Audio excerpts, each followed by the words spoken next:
নাট্য পরিচালক মাবরুর রশিদ বান্না পরিচালিত প্রচার চলতি জনপ্রিয় ধারাবাহিক নাটক বদমাইশ পোলাপান চলতি সপ্তাহেই শেষ হতে যাচ্ছে এটি। 4 বছরের জার্নির শেষ দুটি পর্ব এই সপ্তাহের শেষ দিকে প্রচার হবে বলে নিশ্চিত করেছেন নির্মাতা নিজে।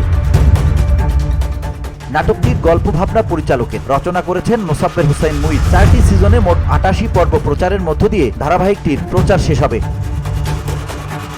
নাটকটিতে বিভিন্ন চরিত্রে অভিনয় করেছেন ফজলুর রহমান বাবু, মারজুক রাসেল, আয়েশা সালমা মুক্তি, বাপ্পি আশরাফ, প্রত্যয়, মাহিমা, রিয়া বর্মন, তানজিম হাসান অনিক, রায়হান খান, রাশেদ ইমরান সহ প্রায় অর্ধ শতাধিক নবীন প্রবীণ শিল্পী।